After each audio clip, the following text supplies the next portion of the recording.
اٹھا کے رکھا اور تو جب تک شکم میں رہا میں نے ہر قسم کی پرہیزی کی, میں نے تکلیفیں برداشت کی. بیٹے اس کے صدقے میں ایک نیکی دے دے. بچہ کہے گا ماں میں آپ تجھے ایک نیکی نہیں دے سکتا. ماں کہے گی میرے بیٹے میں نے 2 سال تک تجھے دودھ پلایا ہے, مجھے ایک نیکی دے دے. بیٹا کہے گا ماں میں تجھے آج ایک نیکی نہیں دے سکتا. ماں کہے گی اے میرے بیٹے میں نے اپنے ہاتھوں سے تیری نجاستوں کو صاف کیا ہے, میں خود تو گیلے بستر پر سوئی لیکن تجھے میں نے اپنے سینے سے لگا کر کے سلایا, میرے بیٹے مجھے ایک نیکی دے دے. بچہ کہے گا ماں آج کے دن میں تیری کوئی مدد نہیں کر سکتا. میں پوچھنا چاہتا ہوں جو مائیں اپنی اولاد کے لیے جھوٹ بولتی ہیں, جو باپ اپنی اولاد کے لیے حرام کماتے ہیں, جو بھائی اپنے بھائی کے لیے حرام کماتا ہے, قیامت میں کوئی کسی کے کام نہیں آئے گا. بیٹا باپ کے کام نہیں آئے گا, ماں بیٹی کے کام نہیں آئے گی,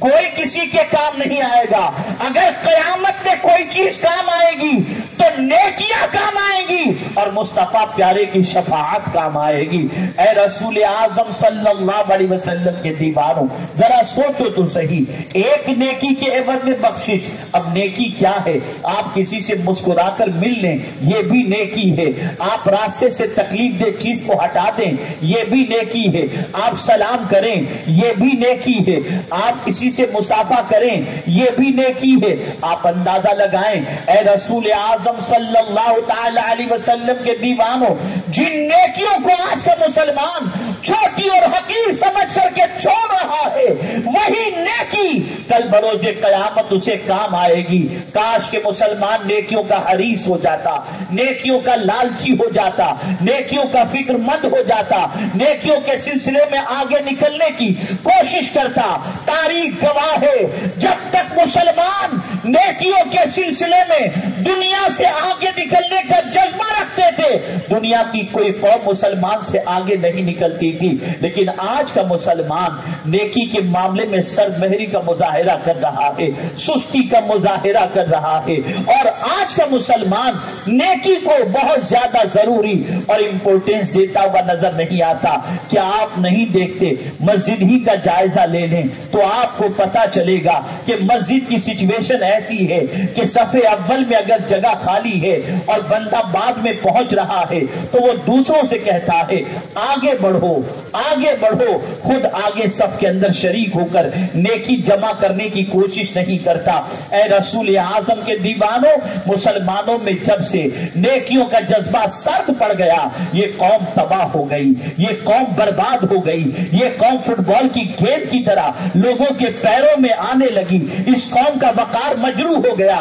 اس قوم کی آبرو پامال ہو گئی. اور جب تک اس قوم کا مزاج یہ تھا کہ نیکیوں کو سینے سے لگا کر دنیا سے نیکی میں آگے نکلنے کا جذبہ تھا, اس قوم کا مقابلہ کرنے کے لیے کوئی طاقت نہیں رکھتا تھا.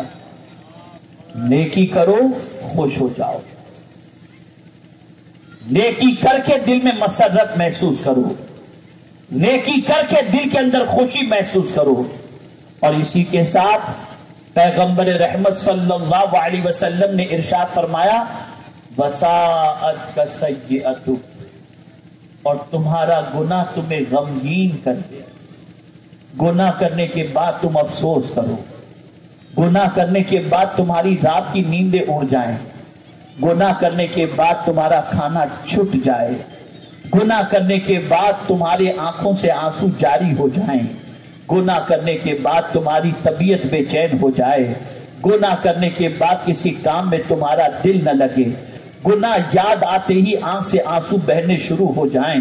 گناہ تمہیں غمگین اور رنجیدہ کر دے. اگر یہ کیفیت تمہاری بن جاتی ہے تو مصطفیٰ جان رحمت ارواحنا فداہ صلی اللہ علیہ وسلم فرماتے ہیں فانت مؤمن. لیکن آج مسلمانوں کا حال دیکھیے, گناہ کر کے مسکرا رہا ہے, گناہ کر کے کہے لگا رہا ہے, گناہ کر کے اس کا تذکرہ فخر سے دوسروں سے کر رہا ہے۔ تجھے معلوم ہے مجھ پر کتنی لڑکیاں مر مٹتی ہیں، تجھے معلوم ہے مجھے کتنے لڑکے گھورتے ہیں، تجھے معلوم ہے مجھے کتنے میسیجز آتے ہیں، تجھے معلوم ہے مجھے کس کس طریقے سے لوگ دیکھتے ہیں۔ العیاذ باللہ، جس قوم کا حال یہ ہو کہ اللہ کی نافرمانی کرنے کے بعد وہ قوم فرحت محسوس کر رہی ہو، خوشی محسوس کر رہی ہو، میرا مولا اس خوشی محسوس کرنے والے سے دنیا کی خوشی بھی چھین لیتا ہے اور آخرت کی خوشی بھی چھین لیتا ہے۔ گناہ اتنی خطرناک چیز ہے کہ گناہ انسان کے دل پر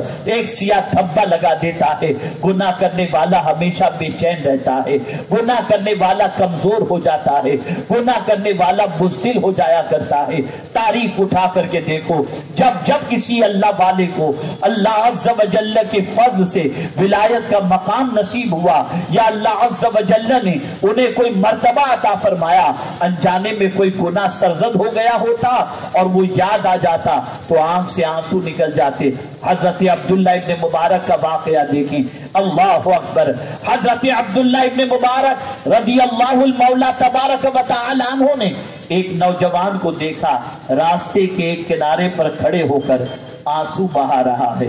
رو رہا ہے، آنکھوں سے آنسوؤں کا سیلاب جاری ہے۔ حضرت عبداللہ ابن مبارک رضی اللہ تعالی عنہ نے محسوس کیا کہ شاید یہ نوجوان یہاں کھڑا رہ کر اس لیے رو رہا ہے کہ اس کی کوئی چیز گم ہو گئی ہے یا کسی نے آنے کا وعدہ کیا تھا اور وہ نہیں پہنچا، اس لیے وہ رو رہا ہے۔ حضرت عبداللہ ابن مبارک وہیں کھڑے رہ کر اس نوجوان کا انتظار کرتے ہیں کہ کب وہاں سے ہٹے اور میں محسوس کروں کہ اس کا کام بن چکا ہے، لیکن کافی دیر تک جب وہ نوجوان وہاں سے نہیں ہٹتا اور آنسو بہتے ہی جا رہے تھے تو حضرت عبداللہ ابن مبارک پہنچے، اس کی پیٹھ پر ہاتھ رکھا اور فرمایا، نوجوان بتا کیا بات ہے، یہاں کھڑے رہ کر تو کیوں رو رہا ہے؟ کیا وجہ ہے کہ اس جگہ پر کھڑے رہ کر تو آنسو بہا رہا ہے؟ کیا کوئی گم ہو گیا یا کسی کے آنے کا انتظار ہے اور وہ نہیں آیا ہے؟ عرض کرتا ہے، حضور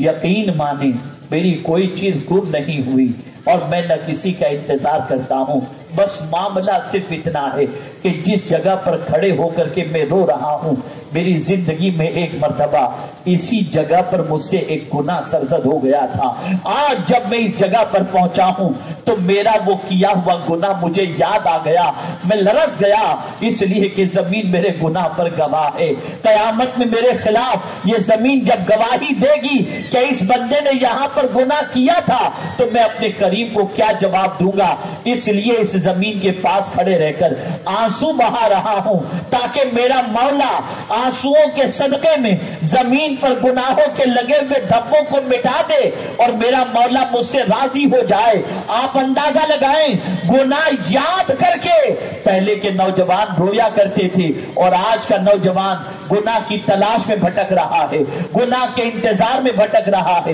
گناہ کے دلدل میں ڈوب جانے کے لیے بھٹک رہا ہے، رات کی تاریکی میں اپنے دامن پر نہ جانے کتنے گناہوں کے دھبوں کا اضافہ کر رہا ہے۔ رات تو اس لیے ہے تاکہ گناہوں کے دھبوں کو مٹایا جائے، رات تو اس لیے ہے تاکہ اللہ کی اطاعت اور اللہ کے رسول کی اطاعت کے اندر رات کو بسر کی جائے۔ لیکن آج ہمارے نوجوان، آج ہماری قوم کے نوجوانوں کا حال یہ ہے کہ گناہوں میں راتیں بسر ہو رہی ہیں اور کوئی تکلیف نہیں، کوئی پریشانی نہیں، کوئی غم نہیں، کوئی افسردگی نہیں۔ ہاں، گناہ کا افسوس اس وقت ہوتا ہے جب روزی میں تنگی ہو جائے، گناہ کا افسوس اس وقت ہوتا ہے جب کوئی بیماری لاحق ہو جائے، گناہ کا افسوس اس وقت ہوتا ہے جب بڑھاپے کی دہلیز پر باپ پہنچ جائے اور بیٹا نافرمانی کرے، تب باپ یہ سوچتا ہے یہ میرے گناہوں کی سزا ہے جو اللہ مجھے اولاد کی شکل میں دے رہا ہے۔ اس لیے یاد رکھو، اس سے پہلے کے گناہوں کے عوض کے اندر مولا کی طرف سے کوئی پکڑ ہو جائے، اللہ کی بارگاہ میں گناہوں پر شرمندگی کی وجہ سے ندامت کے آنسو بہاؤ تاکہ میرا مولا گناہوں کو معاف فرما دے اور گناہوں پر پروردگار جل جلالہ